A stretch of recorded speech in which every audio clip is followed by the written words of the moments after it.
Welcome to class number 1. So you want to be an actor? Well, why do you want to be an actor? What kind of actor do you want to be? There's theater actors, there are film actors, there are TV actors, there are voice actors, there are any number of actors. Did someone tell you you had natural ability, that you'd look good on camera? Do you want to just have a lot of fun? Maybe you want to be super famous like Brad Pitt or Julia Roberts. Or maybe you just have a real love and passion and desire to perform. Whatever the answer to that why is, once you know, it's going to be what dictates the steps you need to get where you're going. The person who wants to be the next Ryan Gosling has a different trajectory than the person who's going to be really content just doing some community theater on the side. So know your why. It's going to be the thing that drives you. So where do we start? Classes. Classes like this one. Classes are going to arm you with a ton of information and skills to put in what I like to call your toolbox. It's what you're going to dip into when you're in the middle of a scene and you need to dig deep and find that emotional connection with your fellow actor. It's going to be the thing that you pull out when it's time to make the turn and hit that joke and have everybody in the room laughing. You're getting to engage with other people. You're getting to learn with other actors who maybe have different skills that you can learn from. I think improv classes are perhaps the best type of class that you can start with, whether you are a theater actor, a film actor, a commercial actor, or you know you're going to engage in all of them. It gives you the tools you need to be able to respond and react in a scene. Classes are also a really great way to network. Depending on the type of class you're in, there can be a range from sort of very new actors to actors who've been doing it for a while, and it can be a great resource and way to maybe find an agent or to discuss other classes that you may want to take. I think it's really also just a great way to keep busy. There's a lot of waiting sometimes in acting. You're waiting for your agent to call you to tell you have an audition. Sometimes you're waiting at the audition to be seen. So I think, fill your time with things to do, you're not spinning. I think sometimes actors are prone to getting really nervous about, what's next? Is this it? Am I going to be able to, move on to the next thing? And if you're constantly keeping yourself engaged and keeping yourself like a well-oiled machine, then some of that spinning kind of goes away. In addition to taking classes, I highly recommend that any aspiring actor or even somewhat seasoned actor try their hand at theater. Theater is perhaps one of the most challenging of the acting art forms. And frankly, if you can conquer that, you can pretty much do anything. It's where you really learn how to act. All the basic skills that you're going to need for film, for TV, for commercial, you learn right there on stage. You have to memorize your lines. I mean, even that's the most basic thing you have to do as an actor, know your lines. And if you have to perform them in front of a live audience, then learning them to perform them on camera, which can cut and stop at any moment, that'll be so easy. It won't even be an issue. Another good reason to do theater is that it keeps this muscle well-tuned and really honed in on its skills. It's kind of like playing an instrument. If you play the piano or the violin, if you haven't picked up your instrument in a while or sat down to tickle the keys, you get a little rusty. And I think the same thing happens as an actor when you haven't had enough opportunities to emote, to feel, to engage with other actors and exchange that energy. It can sometimes be a little hard to sort of just jump right into it again. So you're armed with your why. You know exactly why you're doing what you're doing to get to your goal. And you started taking classes. You're having a great time. You have a nice community of fellow actors who are also in the pursuit of this dream, and you're learning some new skills that you can put in your toolbox to be the great actor that you want to be. What's next? Every actor needs a calling card, and your calling card is your headshot. Your headshots are what casting directors use to call you in. They have a role to cast, and they spend hours and hours combing through pictures, looking for a face that matches that role that they're casting that day. So I have here two of my headshots. One is more dramatic, and one is more of my, I'd say, commercial funny girl shot. just to give you an idea of what you should be expecting and looking for when you're going to get your headshots done. This is my dramatic shot. Some of the important things to note is that it looks like me. It looks like a more elevated, better version of me, but there's no question that it's Leonardo Washington. Sometimes I think one of the biggest mistakes you can make is getting a little too glamorous to the point where, you know, the agent sees the headshot, loves your look, and then they call you in the room and they're like, that person doesn't look like that. So make sure you look like your headshot. Again, I said I use this for my more theatrical, dramatic roles. I've used this shot to book things such as Madam Secretary, Grey's Anatomy, NCIS. This is the shot that gets me those crying, dying in a hospital bed, you know, angry girl next door roles. You want to be able to convey something in your picture. It's not just about being serious. To me, in this picture, there's a lot. It's not even just dramatic as it is. There's a little bit of pain behind her eyes, some frustration, maybe even a little anger. All of those things are going to make the difference between a picture that gets noticed and one that maybe gets skipped over, not because it wasn't a good looking shot, but it just wasn't giving the casting director that oomph that it needed. Now, in contrast, this is a shot that I use a lot for commercial work. Commercials are trying to sell you a product, so you have to look happy and excited. You want to buy mouthwash from this face. She's got the smile of a gal who uses the mouthwash and it's doing great things for her. So you want to think about those things when you're doing your like a commercial shot. When it comes time to find the right photographer to do your headshots, there are a number of factors you want to take into consideration. I think it's really important to go in, meet with them, sit down and look at their lookbook and the different shots that they've taken of other people. Do their pictures represent the look that's popular right now? You know, things change throughout the decades, throughout the years, so you want to make sure that your photos look current and sort of are comparable to the other shots that are out there. Is this photographer someone who is going to work well with you? Most photographers have their style. They have their thing that works for them. Some photographers only shoot kids. Some photographers are really great with capturing, you know, sexy women or a sexy look or models. You really want to know what it is that you're looking for such that when you go in there, you have a really good sense of what it is they can provide for you. Really important to understand the pricing and the packaging that they offer. You know, a couple of years ago, everything was still shot on film, but these days, everything is digital, so it shouldn't be too expensive. Do not spend too much money on a headshot. So what is too much money? Well, I think I'd stay in the range of $300 to $700, and that's a pretty big range, and that is also going to depend on how many looks you're going to get. Packages can be anywhere from, you know, if I use my photographer as a guide, he has a 2 to 3 look package, he has his 3 to 5 look package, he has a 5 to 7 look package, and it really just depends on you. I know that I'm an actor who goes out for theatrical stuff, I go out for commercial stuff, I go out for comedic and dramatic things, so I need to have looks that can cover that whole range. Therefore, I'm going to probably get shots on the 5 to 7, which is going to be on the higher range and the higher price range. And I prepare accordingly. Another important thing to consider when you're getting headshots, especially if it's the first time that you're getting headshots done, is that, you know, once you're going into agent rooms to sort of meet agents and hopefully find the agent that's going to work with you, they may have their own ideas about what they want your shots to look like.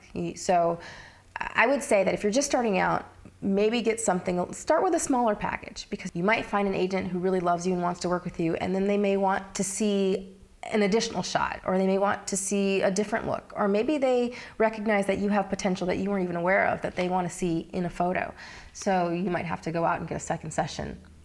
So you may want to hold off on you know, going big bang all out and choose something a little more reasonable to start out with. Some photographers have their own in-house hair person and makeup person, and those are often additional costs, and often they're also separate costs. So there'll be the cost of the actual session, which you will negotiate with the photographer, and often they'll have you come in and bring a check for the makeup and hair person. Just make sure you ask those questions and know ahead of time.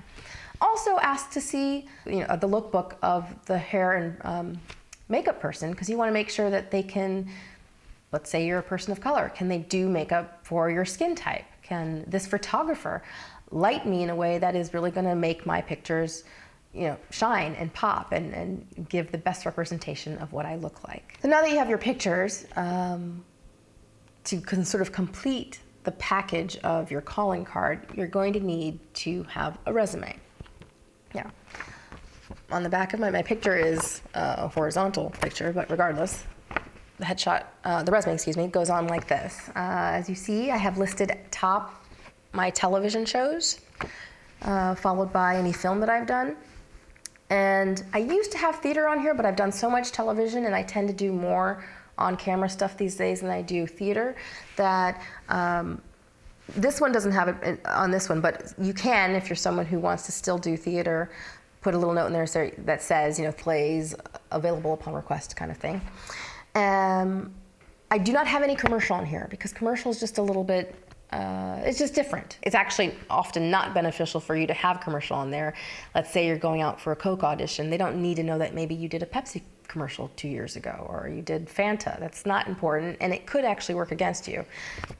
Rarely does it, but it could. So it's better not to have any of that on there. I also have at the top my name. Make sure your name's also on the front of your headshot. And here are all the different people who represent me. I'll get to that in just a second. In addition to the different projects I've done, and this isn't everything, I've picked the ones that really stand out. Just to give you an idea, I have Madam Secretary, I have Grey's Anatomy, I have NCIS, Code Black, Masters of Sex. These are shows that are current. These are shows that are on TV. This shows that I've been working. I do include some stuff that I did almost 20 years ago, but that gives them a sense of growth. Then list my films, and I have quite a few. I have quite a few more films than this, but again, I've listed the films where I feel I show a little different side of who I am, have a little bit of interest in them, where I've worked with someone really famous, a la Brad Pitt in Killing Them Softly, or Queen Latifah in Barbershop 2. All of those things really work to your benefit. Following all the great, wonderful work, it's important to note your education and training. They want to see that you've taken the time and the effort to take those classes. Remember, we talked about that. This is a perfect little class to add to your resume. That shows that you are a person who cares about what you're doing and you want to be good at what you do, and you've taken the time, put forth the effort, spent the money to go and take classes. Finally, at the end, skills. Now, you're not just someone who's an actor. I'm guessing that throughout your life, you've maybe learned an instrument. Maybe you are really good at skateboarding, or you knit and sew. Are you good with kids? Are you wonderful with animals? Do you have some quirky, crazy, funny thing you can do? All that stuff is just, it's like little bits of flair, that sort of elevate who you are and give us a sense of this person. You become more of an attractive person when there's just more to you for them to know about. So again, to give you an idea, I have everything on here from fluent in Portuguese. Languages are great. I never thought that I would get an opportunity to use Portuguese, and I've now done 2 TV shows where both my characters spoke completely in Portuguese. A Presidência da República. Não de dia, de noite. Eu pego às 10. That is a wonderful, beautiful skill to have. If you have it, put it on your resume. I can knit and sew. I wiggle my ears, and I have that on here. You never know when that might come in handy. The one most important thing I want to note about the skills section, and it's probably the only really negative thing I'm going to say right now, do not put anything in the skills section that you can't actually do.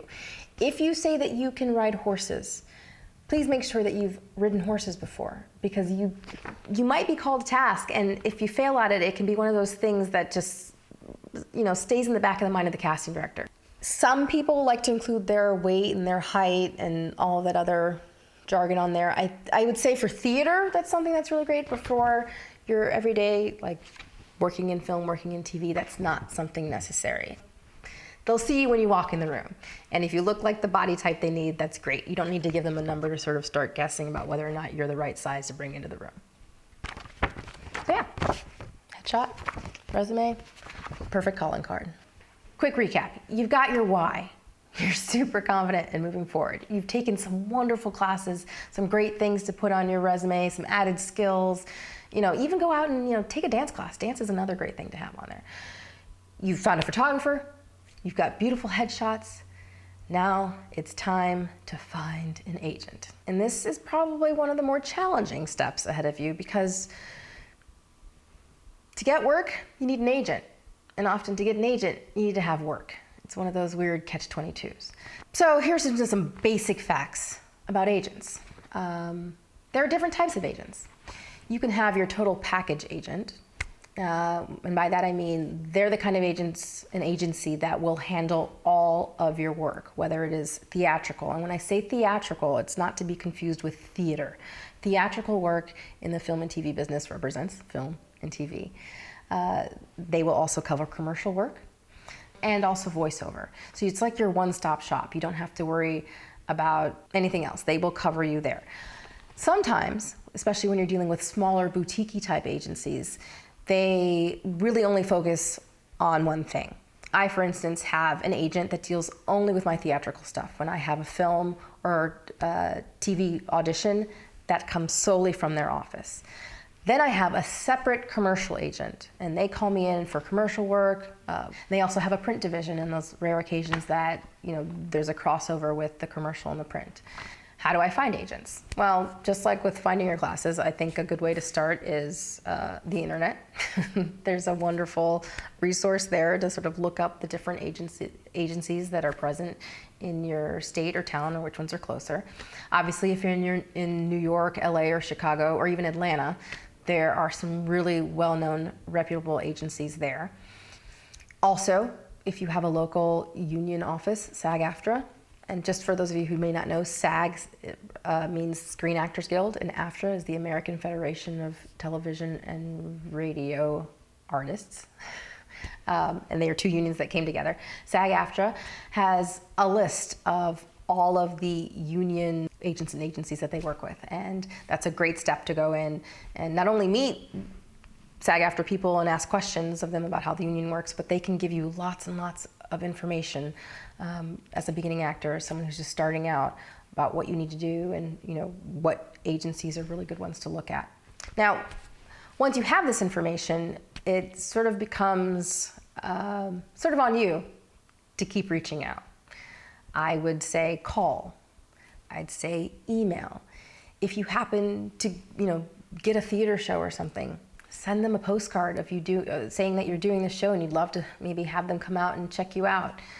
If you do a showcase, again, send postcards, send emails. Your job is to sort of be the bug in their ear that is so annoying in a pleasant way, that is annoying in a pleasant way, such that they're gonna wanna, pick up your headshot, pick up your resume and take a look and say, you know what? I'm willing to call this person into my office to get to know who they are and maybe consider representing them. Beyond that, if you have friends who are a little more advanced already in the business, it can't hurt to ask. Now, be prepared for a friend to say no. People can get a little protective of their representation. If your friend happens to say no, don't take it personally. It happens, and just keep asking. If you're taking a class, especially one of the really well-known, reputable classes, that teacher will most likely have a list of agents that they have a relationship with. And if you're doing the work and showing that you can do it, I'm sure that they'd be happy to pass on that information for you. So take that all into consideration. Now, the other option for representation, and this one's a little tricky and also dependent on what part of the country you live in, is finding a manager. Managers are not necessarily regulated the same way that agents are. You can't walk into SAG and get a list of who the managers are that you should take into consideration. A lot of them sort of work independently, with the exception of some of the bigger, well-known management offices that sort of manage the big name actors.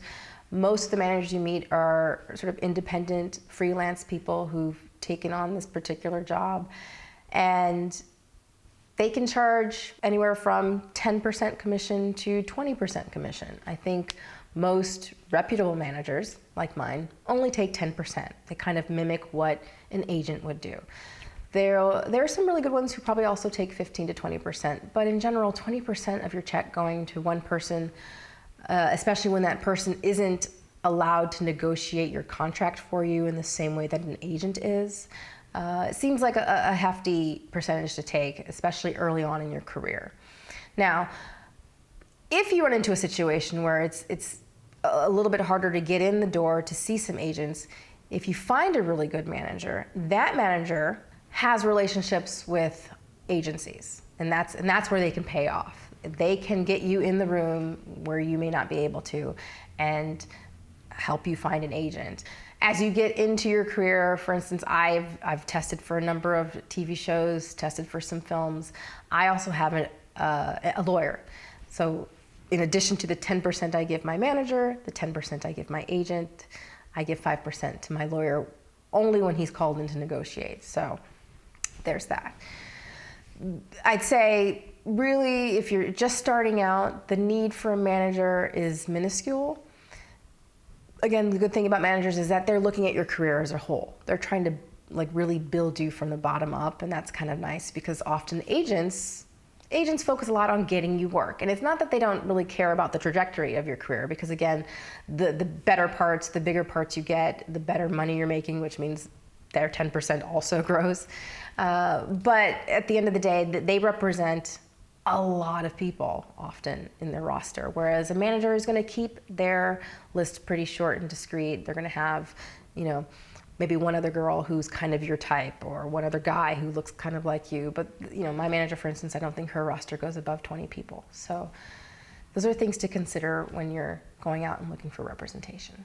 One last note I want to make about representation is that you don't want to pay anyone upfront to represent you.